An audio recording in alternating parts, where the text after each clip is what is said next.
স্ত্রীকে এই 10টি কথা কখনোই বলবেন না। যদি কোনো স্বামী স্ত্রীকে এই 10টি কথা ভুল করেও বলে, তাহলে আপনি স্ত্রীকে 10টি কথা বললেন না, আপনি যেন আপনার নিজের হাতে ধরে সংসারে বিপদ ডেকে আনলেন। এমনকি সংসারে এই কথাগুলো বলার কারণে ওই সংসারে কখনো উন্নতি হয় না, স্বামীও নিজের জীবনে কোনো ডেভেলপ করতে পারে না, উন্নতি করতে পারে না। অর্থাৎ এই কথাগুলো বলার কারণে নিজের জীবনের উন্নতি ব্যাহত হয়। অনেক স্বামী আছে হর হামেশা স্ত্রীকে তুচ্ছ তাচ্ছিল্য করা কথা বলে, স্ত্রীকে সম্মান দিয়ে কথা বলে না, মনে করে সে আমার বিয়ে করা বউ, আমি যেটা বলবো সে তো সেটাই শুনবে। এমনই কি এটা মনে করে অনেক স্বামী আছে স্ত্রীর মা বাবা তোলে পর্যন্ত বকাঝকা করে। শুনতে খারাপ লাগলো, এটাই সত্যি। হয়তো অনেক স্বামীরা আমার প্রতি রাগ করবেন, গুসা করবেন, কিন্তু আপনাদেরকে এটা মাথায় রাখতে হবে, যে সকল স্বামীরা স্ত্রীর মা বাবা তুলে বকাঝকা করে, আপনি স্ত্রীর মা বাবা তুলে বকাঝকা করলেন না, আপনি যেন আপনার স্ত্রীর কলিজায় হাত দিলেন। কারণ আমার মা বোনরা সব কিছু সহ্য করতে পারে, কিন্তু তার মা বাবা তুলে কেউ বকাঝকা করলে এটা কেউ সহ্য করতে পারে। সে হয়তো মুখ তুলে আপনার মুখের ওপর মুখ রেখে কোনো কিছু বলতে পারে না, কিংবা আপনার মুখের ওপর দিয়ে কোনো কিছু চোখে চোখ রেখে বলতে পারে না, কিন্তু তার ভেতরে যে কষ্টটা অনুভব হয়, মনে রাখবেন এটা আপনি কখনো শোধ করতে পারবেন না। এজন্য কাপুরুষ স্বামী ছাড়া কেউ স্ত্রীর মা বাবা তুলে বকাঝকা করে না, কেউ স্ত্রীকে সম্মান দিয়ে কথা বলেন না, শুধুমাত্র কাপুরুষ স্বামী করতে পারে। এজন্য মনে রাখবেন, কোনো পুরুষ যখন স্ত্রীকে সর্বপ্রথম এই কথাটা বলে যে তোমাকে বিয়ে করে আমার সবচাইতে ভুল হয়েছে, এটা যখন আপনি কোনো স্ত্রীকে বললেন, তখন মনে রাখবেন তার অন্তরে আপনার প্রতি ভালোবাসা কমে যায়, আপনার প্রতি যে সম্মানটা ছিল, যেই রেসপেক্ট ছিল, এটা আপনি নিজে গলা টিপে হত্যা করেছেন এই কথাটা বলার কারণে, যে তোমাকে বিয়ে করে আমার সবচাইতে বড় ভুল হয়েছে। কারণ আপনি তাকে বিয়ে করছেন, আপনি বিয়ে করেন নাই, বরঞ্চ এটা আল্লাহ কর্তৃক নির্ধারিত ছিল। এটা সৃষ্টির 50,000 বছর আগেই, বিখামসিনা ক্বাবলা আন ইয়াখলুকাস সামাওয়াতি ওয়াল আরদ বিখামসিনা আলফা সানা, সৃষ্টির 50,000 বছর আগেই লিপিবদ্ধ ছিল।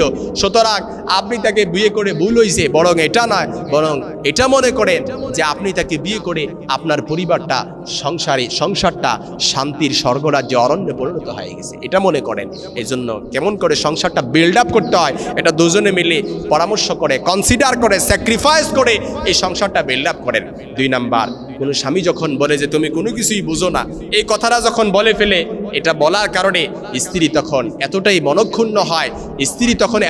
মনক্ষুণ্ণ হয়, তখন তার মনের ভেতরে চলে আসে, আহা আমি কোনো কিছু বুঝি না। তখন এটা না, এভাবে না বলে যদি এভাবে বলেন যে তোমার কথাটাও ঠিক, তবে এভাবে করলে মনে হয় আর একটু ভালো হয়। আপনি যখন তার কথাটা যথেষ্ট প্রায়োরিটি দিয়ে, সম্মান দিয়ে, মর্যাদা দিয়ে আপনি যখন আরেকটা যুক্তি উপস্থাপন করবেন, দেখবেন তখন স্ত্রী হাসি মুখে সেটা মেনে নিবে। আপনি জানেন স্ত্রী একটা অযৌক্তিক কথা বলছে, এটা জানার কারণে আপনি তার যুক্তিটাকে যথেষ্ট সম্মান দিতে হবে।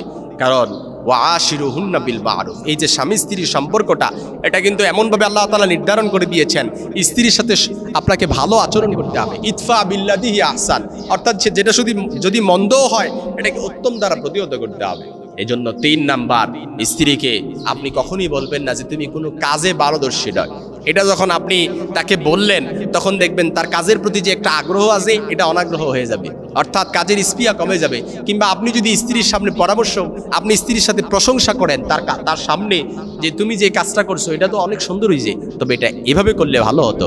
এভাবে যখন সে পারে না কোনো কাজ, তাকে যখন প্রশংসায় ভরপুর করে আপনি যখন প্রত্যেকটা কাজে আপনি তাকে অনুপ্রেরণা দিবেন, দেখবেন অনেক অসাধ্য কাজও তার দ্বারা সাধ্য হয়ে যাবে, অর্থাৎ সে করতে পারবে। এই জন্য মনে রাখবেন, স্ত্রীকে বেশি বেশি করে প্রশংসা করবেন, তার কাজের প্রশংসা করবেন, তার ভালো কাজের পরামর্শ দিবেন। যদি কাজটা নাও হয়, তাও তাকে আগ্রহ দিয়ে আপনি তাকে ভালো কাজ করার জন্য পরামর্শ দিবেন। দেখবেন এমনিতেই দেখবেন স্ত্রীর এমন তার কাজের প্রতি, সংসারের কাজের প্রতি তার আগ্রহ বেড়ে যাবে। খায়রুকুম লিআহলি ওয়া আনা খায়রুকুম লিআহলি, নবীজি বলেছেন যে তার স্ত্রীর কাছে ভালো, সে আল্লাহর কাছে ভালো, আর যে তার স্ত্রীর কাছে ভালো না, সে আল্লাহর কাছেও ভালো না। এজন্য স্ত্রীর কাছে ভালো হন। 3 নাম্বারে, স্ত্রীকে যেটা কখনোই বলবেন না। 4 নাম্বারে, স্ত্রীকে যেটা কখনোই বলবেন না, অর্থাৎ 3 নাম্বারে, তুমি কখনোই কিছু ঠিক মতো করতে পারো না, আপনি যখন স্ত্রীকে এটা বললেন, ওই যে প্রথমেই বললাম যে স্ত্রীকে এটা কখনোই বলা উচিত নয়, বরং এগুলো বলার কারণে আপনি আপনার সংসারের অবনতি ডেকে আনলেন, আপনি আপনার সংসারে বিপদ ডেকে আনলেন। দেখবেন স্ত্রী সংসারের প্রতি মনোযোগ থাকবে না, ছেলেমেয়ের প্রতি মনোযোগ থাকবে না, বরং তার কাজের প্রতি বাহবা দিবেন। সে যখন কোনো কিছু করবে না, যথেষ্ট ঠিক হয়েছে, তবে এটা এভাবে করলে আরো সুন্দর হতো। ওয়াকারা ওয়ালা তাফতারি, সুন্দরভাবে কথা বলো, একে অপরকে অবমাননা করো না। তারপরে 4 নাম্বার, স্ত্রীকে কখনোই বলবেন না তুমি তো কিছুই করতে পারো না, আমি সবই একা করি, অফিসে আমাকে সামলাতে হয়, বাসায় এসে আমাকে সামলাতে হয়। তখন স্ত্রী মনে করে সারাদিন এত কাজ করি, কাপড় চোপড় থেকে শুরু করে ছেলে মেয়ের কাপড় চোপড় থেকে শুরু করে সব কিছু, ঘরকে এত সুন্দর করে রিপ্রেজেন্ট করি, ঘরকে এত সুন্দর করে গুছিয়ে রাখি, তারপরে বলে আমি কোনো কিছু করি না। এটা যখন বললেন তখন স্ত্রীর মনে এমনিতেই করে একটা মানে অন্যরকম একটা ফিল চলে আসে এবং তার পরিবারের প্রতি তখন অনাগ্রহ সৃষ্টি হয়ে যায়। তখন আপনার প্রতি একটা বিরক্তির মনোভাব চলে আসে এবং আপনার আর তার প্রতি একটা দূরত্ব তৈরি হয়ে যায়। তিরমিজির বর্ণনায় নবীজি সাল্লাল্লাহু আলাইহি সাল্লাম বলেছেন, আলা ওয়া ইন্না আহসানাকুম লিআহলিহি, তোমাদের মধ্যে সবচেয়ে ভালো সে ব্যক্তি যে তার পরিবারকে সবচেয়ে ভালোভাবে দেখে। এজন্য স্ত্রীর ভালো কাজটাকে ভালোভাবে দেখতে হবে, স্ত্রীর মন্দ কাজটা, খারাপ কাজটাও সেটাও ভালোভাবে দেখে তারপর তাকে শুধরে দিতে হবে। কারণ আপনি যদি স্ত্রীর উপর জোর প্রয়োগ করেন, বল প্রয়োগ করে স্ত্রীকে কোনো কিছু করতে চান, কিংবা স্ত্রীর কাছ থেকে কোনো কিছু আদায় করতে চান, কিয়ামত হয়ে যাবে, এটা সম্ভব হবে না। কারণ আমার মা বোনরা শুনতে খারাপ লাগলো, মা বোনরা কিন্তু একটু তেরা টাইপের, একটু বাঁকা টাইপের, কারণ তাদেরকে বাঁকা আট দিয়ে সৃষ্টি করা হয়েছে। এটা তাদের সৃষ্টিগত নেচার, এটা প্রাকৃতিকভাবে আল্লাহর পক্ষ থেকে এটা চলে আসছে। এজন্য এই সৃষ্টিগত প্রাকৃতিকগত যে নেচারটা, এটা কখনো আপনি পরিবর্তন করতে পারবেন না। একটু বাঁকা টাইপের হবে, এটা স্বাভাবিক, তবে তাকে আদর সোহাগ দিয়ে আলতো করে, তাকে রিফকাম বিল কাওয়ারি, নারীদেরকে কাচের গ্লাসের সাথে তুলনা করা হয়েছে, তাদেরকে আলতো করে আদর সোহাগ দিয়ে তারপর তাদেরকে ভালোভাবে বুঝাতে হয়। তারপরে 5 নাম্বার, স্ত্রীকে কখনোই বলবেন না তুমি জানো না কি বলছো, তুমি নিজেই জানো না যে কি বলছো। অনেক সময় অনেক স্বামী রাগের মাথায় বলে ফেলে যে তুমি যে এত কিছু বলতেছো, নিজেই তো জানো না কি বলছো। যখন রাগের মাথায় তাকে আপনি কোনো কিছু বলে ফেললেন, তখন তার মনের ভেতরে, আপনি রাগের মাথায় বলছেন ঠিক, কিন্তু তার মনের ভেতরে এটা এমনভাবে রেখা টানে যেটা আপনি কখনো শুধ করতে পারবেন না আদর সোহাগ দিয়ে কখনো। কারণ আপনি যখন কোনো মন্দ কথা বলছেন, স্ত্রীটা সবসময় মাথায় রাখে, কিন্তু ভালো কথা বললে হয়তো এটা মনে ভুলে যায়। এজন্য কখনোই তাকে এটা বলা উচিত নয়। আল্লাহ তাআলা সূরা তালাকের মধ্যে আল্লাহ তাআলা বলেছেন ওয়াশিকুহুন্না ফিল মারাজাতি, অর্থাৎ কোরআনে আল্লাহ তাআলা খুব সুন্দর ছোট্ট একটা আয়াত এখানে উঠে আসছে, ওয়াশিকুহুন্না ফিল মারাজাতি, অর্থাৎ আল্লাহ তাআলা খুব সুন্দরভাবে বলেন স্ত্রীর সাথে পরামর্শ করো, অর্থাৎ যে কোনো কাজ স্ত্রীর সাথে পরামর্শ করে তারপর করা উচিত।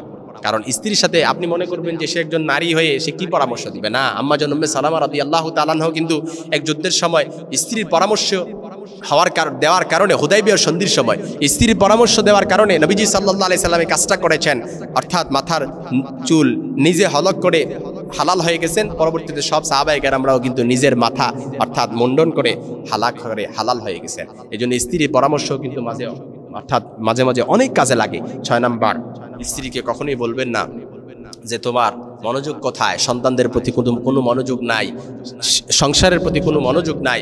অর্থাৎ মোট কথা হচ্ছে স্ত্রীকে যখন এই কথাগুলো বলার কারণে এমনও হতে পারে সংসারে বিপদ চলে আসতে পারে, স্ত্রীর আরও যে যতটুকু মনোযোগ ছিল আরও মনোযোগ নষ্ট হয়ে যাবে। তখন সংসারের প্রতি মনোযোগ এমনিতেই নষ্ট হওয়ার কারণে এই সংসার অবনতিতে চলে যাবে। কারণ কোনো সংসারে যদি স্ত্রী হাল না ধরে, স্বামী যে আপনি এত কিছু করতেছেন, টাকা ইনকাম করতেছেন, সংসার যে বেড়ে যাবে, উন্নতি হয়ে যাবে, ডেভেলপ হয়ে যাবে, না। সংসার ডেভেলপ হওয়ার জন্য, উন্নতি হওয়ার জন্য, সংসার শান্তির স্বর্গরাজ্যে পরিণত হওয়ার জন্য অবশ্যই স্ত্রীকে হাল ধরতে হয়। স্ত্রী যদি একটা সংসার ভালো করে হাল ধরে, স্ত্রী যদি ওই সংসার ভালো করে দেখাশোনা করে মনোযোগ বৃদ্ধি দেয়, তাহলে দেখবেন সংসারটা এমনিতেই শান্তির স্বর্গরাজ্যে পরিণত হয়ে যায়, সংসার ডেভেলপ হয়। 7 নাম্বার, স্ত্রীকে যদি কখনো বলেন যে তুমি আমার পছন্দের মতো না, তোমার সাথে সংসার করি ঠিক, কিন্তু তুমি আমার পছন্দের মতো না, এটা বলার কারণে মনে রাখবেন ওই সংসারটা, স্ত্রীর মনের ভেতরে আপনার প্রতি যে সম্মান ভালোবাসা ছিল এটা উঠে যাবে। 8 নাম্বার, স্ত্রীকে যদি কখনোই বলেন যে তুমি কি বুঝো না, তুমি কি বুঝো না আমি কি যাই, অর্থাৎ স্ত্রীকে যদি আপনি সবসময় বলেন রাগের মাথায় যে কথাটা বলেন যে তুমি কি বুঝো না আমি কি যাই, এটা যখন আপনি বলে ফেললেন, তখন দেখবেন স্ত্রী প্রতি আপনার, অর্থাৎ স্ত্রীর মনের প্রতি আপনার প্রতি একটা বিরূপ প্রতিক্রিয়া চলে আসতে পারে, আপনার প্রতি একটা সম্মান যে ভালোবাসা ছিল এটা দূরত্ব হয়ে যেতে পারে। এজন্য স্ত্রীকে কখনোই এই কথাটা বলা উচিত নয়। 9 নাম্বার, স্ত্রীকে কখনোই বলবেন না তুমি যে কাজটা করছো সেটা ভুল, অর্থাৎ ডিরেক্টলি এটা বলবেন না তুমি যে কাজটা করছো এটা তো ভুল হয়েছে, এটা ডিরেক্টলি কখনো বলবেন না, বরং স্ত্রীকে শুদ্ধি দেওয়ার জন্য বলবেন যে তুমি যে কাজটা করছো এটা ঠিক আছে, তবে এটা এইভাবে করলে আরও সঠিক হয়, আরও ভালো হয়। যখন আপনি স্ত্রীকে পরামর্শটা দিবেন তখন দেখবেন সংসারটা এমনিতেই সংগ্রাহ্যে পরিণত হয়ে যাবে। 10 নম্বরে, স্ত্রীকে কখনোই বলবেন না যে তুমি কখনোই সুখী হতে পারবা না। এই স্ত্রীকে কখনোই এই কথাটা বলবেন না। কথাগুলো হয়তো আপনাদের কাছে সহজ হতে পারে, কিন্তু এই কথাগুলো এমনভাবে আমি কোট করেছি, এমনভাবে লিপিবদ্ধ করেছি, এমনভাবে কোরআন এবং হাদিসের কম্পাইলেশনে সবগুলো কথা একত্রিত করেছি, আপনি দেখবেন স্ত্রীকে এই কথাগুলো আপনি বলা থেকে বিরত থাকছেন, তখন দেখবেন আপনার সংসারটা সুন্দর হবে, আপনার ছেলে মেয়ে সুন্দর হবে, আপনার ছেলে মেয়ের ভবিষ্যৎ সুন্দর হবে, আপনার সংসারটা সুখী হবে। স্ত্রীকে যখনই কোনো কথা বলবেন তার প্রতি শ্রদ্ধা, ভালোবাসা, রেসপেক্ট দিয়ে কথা বলবেন এবং তাকে আদর সোহাগ দিয়ে তাকে নরম সুরে তার সাথে কথা বলবেন। আপনি যদি তার সাথে বাঁকা সুরে কথা বলেন কিংবা তার সাথে এমনভাবে কথা বলেন যে কথাটা বলার কারণে তার মনের ভেতরে বিরূপ প্রতিক্রিয়া হতে পারে, আপনার প্রতি দূরত্ব সৃষ্টি হতে পারে, এমন কোনো কথা অবশ্যই সংসারের জন্য বিপদ নেমে আসবে, সংসারের জন্য অবনতি নেমে আসবে। এজন্য আমাদের স্বামীদেরকে অবশ্যই এই কথাগুলো মেনটেন করে চলা উচিত। স্ত্রীকে কখনোই তুচ্ছ তাচ্ছিল্য করে, স্ত্রীকে কখনোই অসম্মান করে কথা বলা একেবারেই উচিত।